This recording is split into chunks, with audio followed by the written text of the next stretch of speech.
Cheap politics क्यों करते हैं हिंदू और मुस्लिम? अभी तक सरकार जो है फेलियर रही है हेल्थ डिपार्टमेंट को। जितने भी एसपीओज हैं, डेलीवेजर्स हैं सर, इस इनके लिए अभी तक सर आपकी गवर्नमेंट ने कश्मीर के लोगों को सबसे पहले तो उनके लिए गुड न्यूज़ है। तो जम्मू कश्मीर के लोगों के लिए नेशनल लॉ यूनिवर्सिटी जो है जम्मू कश्मीर में मिली है। लेकिन सर जम्मू के लोग अलग प्रोटेस्ट कर रहे हैं और कश्मीर के लोगों के बीच अलग प्रोटेस्ट हमें देखने को मिला है कि जम्मू वाले कह रहे हैं कि जो नेशनल लॉ यूनिवर्सिटी है वो जम्मू के अंदर हो, कश्मीर वाले लोग कह रहे हैं कि वो कश्मीर में हो। लेकिन सर जो हमारा रजौरी और पुंछ है इसको हमेशा इग्नोर किया जाता है। जम्मू एंड में सर रजौरी और पुंछ आ जाता है। सर आप इस पूरे आपने देखा होगा इस पूरे मामले को किस तरीके से देखते हैं? देखिए, ये नेशनल लॉ स्कूल जो है, ये ऑनरेबल चीफ मिनिस्टर साहब ने पिछले सेशन में असेंबली में ही ऐलान किया था और उससे पहले भी कहा था कि मैं कश्मीर में एक नेशनल लॉ स्कूल दूंगा जी। अब ऐसा भी नहीं है कि ये पहला ही और आखिरी ही नेशनल लॉ स्कूल होगा, लेकिन उस पर विवाद खड़ा करना ठीक नहीं है। हमने देखो एक विवाद खड़ा किया, यहाँ हमें एक मेडिकल कॉलेज मिला था जम्मू में और हमने उसको बंद कराने पर लड्डू बांटे कि हमने एक मेडिकल कॉलेज को बंद करा दिया। और पहली बार मैं देख रहा हूँ हिस्ट्री में, और ये इस किस्म की नफरत जो है ये कभी शायद दिलों में थी और सामने आई है। भाई मेडिकल कॉलेज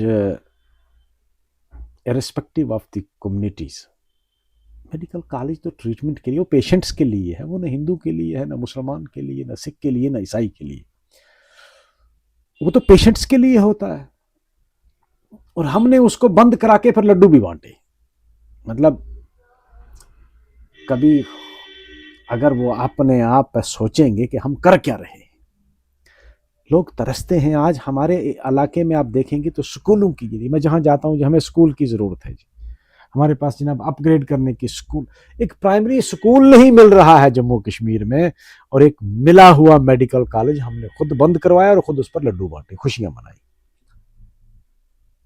यूनिवर्सिटी ठीक है, कश्मीर वालों को भी दे, जम्मू वालों को भी, लेकिन मैं कहूंगा कि अगर दोनों में तनाज़ा है तो आप रजौरी पुंछ में दे दो इसको जी। और रजौरी पुंछ में कोई शक नहीं, आपने ठीक कहा कि हर बार इग्नोर होता है। हम तो कहेंगे कि भाई हम लड़ाई नहीं करते हैं, हम ये जम्मू कश्मीर रजौरी पुंछ, अगर उस तरह फिर डोडा भद्रवाह वाले के हम अलग हैं। भाई जम्मू कश्मीर एक इकाई है, जम्मू वालों को भी मिला, कश्मीर वालों को भी, अब हमको भी दे दो रजौरी पुंछ वालों को। जम्मू में आईआईटी है, आईआईएम है, जम्मू में ऑलरेडी एक मेडिकल कॉलेज पहले था, सांबा में फिर आपको एम्स मिला है, हमें भी दे दो रजौरी पुंछ में। पुंछ वालों की डिमांड है हमें एक मेडिकल कॉलेज दिया जाए, और दोनों डिस्ट्रिक्ट्स की जॉइंट डिमांड है कि हमें भी एक नेशनल लॉ यूनिवर्सिटी दी जाए, नेशनल लॉ कॉलेज दिया जाए। लेकिन हम उससे नहीं कहेंगे कि नहीं जी कश्मीर का जो है वही हमको दे दो, उनको भी ज़रूरत है, कश्मीर वालों को भी दे दो, जम्मू वालों को ज़रूरत है, जम्मू वालों को भी दे दो। हम रीजनल और रिलीजियस लाइंस पर कभी न सोचते हैं, न सोचेंगे। सर जम्मू कश्मीर के जितने भी लीडर हैं हम उनकी रिस्पेक्ट करते हैं, लेकिन सर इतनी चीप पॉलिटिक्स क्यों करते हैं? जब से सर 2 या 4 साल हो चुके हैं सर, ये लोग हिंदू और मुस्लिम मुस्लिम बच्चों को अगर वहाँ पे एडमिशन मिली है, इसका मतलब क्या आपने कॉलेज बंद कर दिया, मेडिकल कॉलेज को बंद किया। आखिर ये कब तक चलेगा सर इस तरीके की पॉलिटिक्स? ये सियासत का जो नादिर ऑफ द पॉलिटिक्स कह सकते हैं, या नादिर ऑफ द मोरालिटी कह सकते हैं, ये उसकी इंतहा है, नादिर है कि आपने इस जिद पर कि यहाँ एक पर्टिकुलर कम्युनिटी के बच्चे जो हैं वो ज़्यादा आगे हैं, उस कॉलेज को ही बंद करवा दिया। अरे भाई कॉलेज, अब किसको बेवकूफ़ बनाते हैं। अभी मैं सुन रहा था एक बीजेपी के, मैं नाम नहीं लूँगा, बड़े सीनियर लीडर कहते हैं जी ये तो मेडिकल काउंसिल ऑफ इंडिया ने, भाई मेडिकल काउंसिल ऑफ इंडिया एक बार असेसमेंट करती है, जब वो रिकॉग्निशन दे देती है तो इन बिटवीन उसका कोई रोल नहीं रहता है। अभी 3 महीने पहले तो उन्होंने आपको परमिशन दी है मेडिकल कॉलेज की, और 3 महीने के बाद कौन सी एग्जिजेंसीज आ गई, इन्होंने खुद जाकर दिल्ली में धरने दिए, यहाँ प्रोटेस्ट शुरू किए, दिल्ली वालों ने कहा नहीं चाहिए, इनको दफा करो, ये इस लायक है नहीं है, क्यों देंगे जम्मू वालों को हम लोग, और हम सब का नुकसान किया। वहाँ हमारे पेशेंट भी जाते हैं जो क्रिटिकल पेशेंट्स हैं राजौरी पुंछ के, वो अक्सर जो है कटरा जाते हैं जी। और वहाँ का मेडिकल कॉलेज होना एक बहुत बड़ी बात थी अपने आप में, और जाहिर सी बात है वो एक बेहतरीन वहाँ हॉस्पिटल है और वहाँ के कॉलेज का म्यार भी बहुत अच्छा होता, जो बच्चे वहाँ से पढ़ते वो वहाँ सर्व करते। अरे भाई सर्व किसको करते, इंसानियत को सर्व करते, वो थोड़ा देखते, वो तो हाइपोक्रेट ओथ होती है डॉक्टर की, ओथ नहीं लेते हैं जी वो जी। कि हम अपने पेशे को कभी भी किसी मजहब के साथ रिलेट कर कर नहीं अपनाएंगे। हम वो कभी पूछते हैं पेशेंट को तुम हिंदू है कि मुसलमान है, तू सिख है कि ईसाई है, तू पारसी है कि तू अथीस्ट है? अरे भाई जो अथीस्ट है, जो किसी मजहब को नहीं मानता, उसका भी इलाज डॉक्टर करेगा, डॉक्टर उसको नहीं छोड़ सकता है क्योंकि उसने एक ओथ ली होती है। वो ओथ पॉलिटिशियन की ओथ नहीं होती है जो कॉन्स्टिट्यूशन की लेते हैं और उसी कॉन्स्टिट्यूशन की धज्जियां भी उड़ाते हैं। सर राजौरी के अंदर मेडिकल कॉलेज एक बाबा गुलाम शाह बासा यूनिवर्सिटी, लेकिन सर अगर आज की कंडीशन हम वहाँ पे देखें, दानू वेंटिलेटर पे। Yes sir. सर आप मुझे बताओ कि क्या आने वाले असेंबली सेशन में आप इन दोनों चीज़ों के लिए, चाहे बहुत सारे एमएलए हैं, राजौरी जो जीएमसी है इसके लिए और बाबा गुलाम शाह बादशाह की जो यूनिवर्सिटी है, इनकी हालत आपके सामने है क्योंकि आपके पास वो स्टूडेंट हैं, वो भी आते हैं कंप्लेंट लेकर के। सर आपका किस तरीके का स्टेप रहेगा इनको बेहतर बनाने के लिए? मैंने क्वेश्चन पूछे, मैंने मेडिकल कॉलेज राजौरी के लिए देखें, वहाँ मदर चाइल्ड केयर हॉस्पिटल तैयार पड़ा है, लेकिन वहाँ एक जो डॉक्टर्स की एक माफिया है वो उसको शिफ्ट नहीं होने दे रहे। मदर चाइल्ड केयर हॉस्पिटल जो पुराना हॉस्पिटल था उसमें शिफ्ट होना था। वहां मेडिकल कॉलेज में ये हालत है कि डॉक्टर्स खुद कहते हैं कि हम जब शाम को ड्यूटी आते हैं हमारे पास कोई रूम नहीं है कि हम बैठे, वहां इतना कंजेस्टेड हो गया है कि हम यूनिफॉर्म चेंज करें। जो ऑपरेशन थिएटर में डॉक्टर जाएगा उसने तो कपड़े चेंज करने हैं, और जो फीमेल डॉक्टर है वो कहाँ कपड़े चेंज करेगी, उनके लिए रूम तक नहीं है। और उस हॉस्पिटल में अगर आप जाओगे, अच्छा भला आदमी जाके बीमार होके आएगा। मैं एक दिन वहां लेबर रूम में गया, वहां आदमी खड़ा नहीं रह सकता है, ये हालत है वहां। अब मैं फिर जाऊंगा एक दिन मैं चेक करने, असेंबली स्टार्ट होने से पहले मैं एक जरूर राउंड लगाऊंगा वहां कि वहां की कोई हालत बदली है कि नहीं। नहीं होगी तो असेंबली में मैंने ये पूछा है कि भाई आप क्या इसको बेहतर करने की कुछ सोच रहे हैं? डॉक्टर्स की कमी है। मैं बताऊं आपको, जो डॉक्टर्स, जो हॉस्पिटल इस वक्त बिल्कुल खाली पड़े हैं पेरीफेरी में, अरे भाई डॉक्टर्स की कमी क्यों है? हर साल आपके हजारों डॉक्टर जो हैं वो मेडिकल कॉलेज से फारिग होते हैं, आप नेक क्यों नहीं लगा रहे हैं?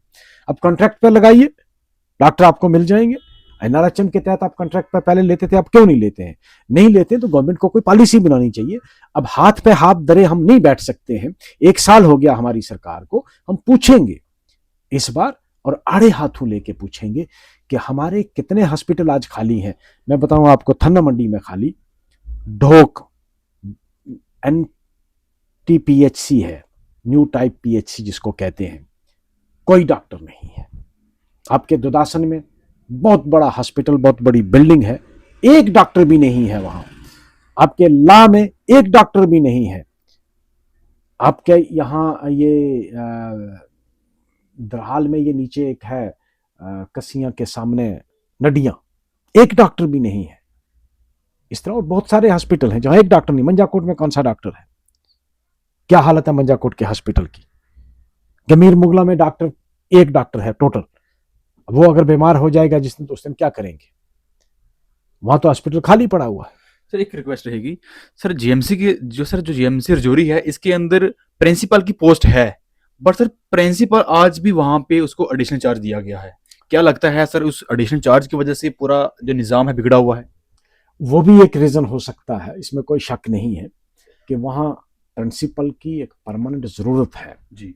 और उन्होंने एडिशनल चार्ज दिया, उस बंदे को फुल फ्लैज्ड प्रिंसिपल रखो वहाँ। और प्रिंसिपल के पास भी जब मैं 2-3 बार में गया मिलने के लिए, उसने भी कहा भाई शॉर्टेज है। अब शॉर्टेज दूर करने के लिए सरकार ने कोई काम लेना है, हमने थोड़ा लेना है उसका, वो तो सरकार ने करना है।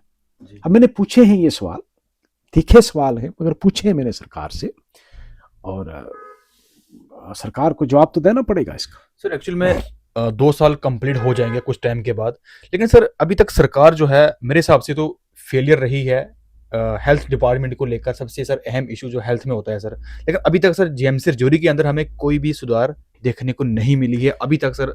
आप बेहतर जानते हैं इस चीज़ के लिए, लेकिन सवाल हम आपको पूछ सकते हैं, आप गवर्नमेंट को पूछ सकते हैं। जी सर।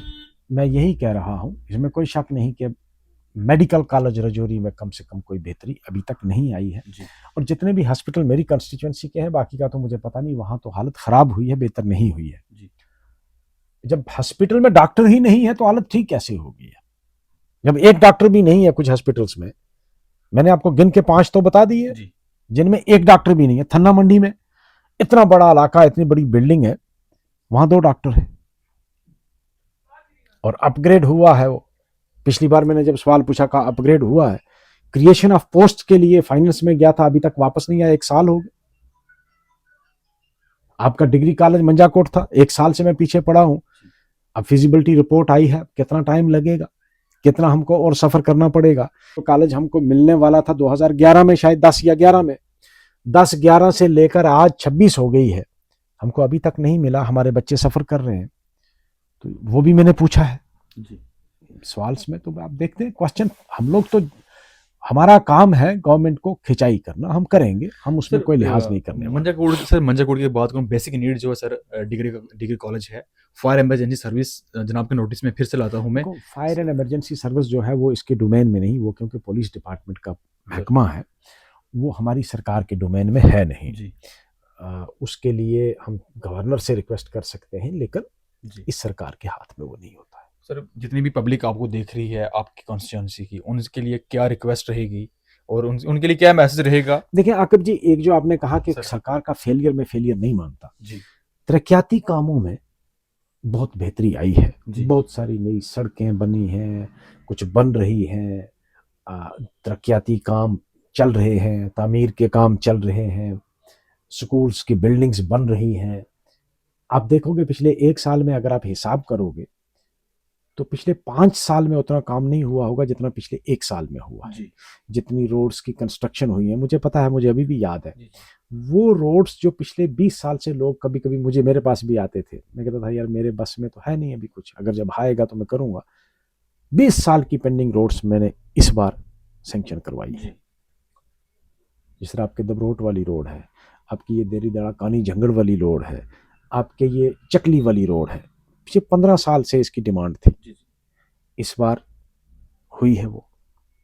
आपकी कोकोड़ा वाली रोड है, मेरे ख्याल में पिछले 20 सालों से वो बुरी हालत में पड़ी थी, अब उस पर काम लगा है। जी इसी तरह और भी बहुत सारी रोड्स मैंने जो रिकमेंड की हैं पीएमजीएसवाई के लिए। मैं 2 दिन पहले भी मियाँ साहब से भी मिला था, उन्होंने भी उसको रिकमेंड कर दिया, क्योंकि उसमें एमएलएज की भी और एमपी साहब की भी रिकमेंडेशन की ज़रूरत होती है, उन्होंने भी रिकमेंड की है। तो बहुत सारी रोड्स अभी और आने वाली हैं जो हम प्रोजेक्ट बनवा के भेजे हैं हमने। तो आप ये कहेंगे कि बिल्कुल सरकार का फेलियर, हाँ कुछ मामलात में, जिस तरह एजुकेशन महकमा है वाकई ही, उसमें भी हमारे पास टीचर नहीं है। जी अब जब हम सरकार को कहते हैं तो कहते हैं कि जी टीचर्स की भर्ती जो है वो फ्रीज की हुई है गवर्नर साहब ने 10 साल के लिए। जी अब जब तक उस फ्रीज को नहीं हटाया जाएगा, नए टीचर जब तक नहीं अपॉइंट होंगे, सिलेक्शन नहीं होगी, तो स्कूल तो खाली पड़े हैं, और दूर दराज के स्कूल खाली पड़े हैं जहाँ बच्चे हैं। कुछ जगह जहाँ बच्चे नहीं है वहाँ टीचरों के ढेर लगे हैं, इसमें भी कोई दो राय नहीं। अब रजौरी में देखोगे, रजौरी के इर्द गिर्द में देखोगे, 10 बच्चे हैं तो 20 टीचर हैं, लेकिन जहाँ 200 बच्चा है वहाँ 2 टीचर हैं, वो दूर दराज में। उसके लिए भी पूछा मैंने, अब देखते हैं। सर, एक आखिरी और अहम सवाल सर, जितने भी एसपीओज हैं, डेलीवेजर्स हैं सर, इनके लिए अभी तक सर आपकी गवर्नमेंट ने क्या किया? देखो एसपीओ जो है वो सरकार नहीं करेगी, वो तो होम मिनिस्ट्री करेगी, होम डिपार्टमेंट करेगा। डेली वेजेस के लिए एक पिछली असेंबली में जब एमएलएज ने इस पर शोर किया था तो एक कमेटी बनी थी हेडेड बाय चीफ सेक्रेटरी साहब। मेरे ख्याल में उन्होंने अब रिपोर्ट तैयार कर ली होगी, रिपोर्ट गवर्नमेंट को पेश की जाएगी। लेकिन जाहिर सी बात है, फंड्स अवेलेबल जितने होंगे, जितना गवर्नमेंट के बस में होगा, हम कहेंगे करो। जी सर, न्यू बजट जो आने वाला है, आप क्या कुछ कहना चाहेंगे कितना अभी होना तो अभी तो मैं कुछ नहीं कह सकता, अभी मुझे उसके खदोखाल का पता नहीं है कि नए बजट में क्या क्या रखा है सरकार ने। जब आएगा डिस्कशन होगी असेंबली में।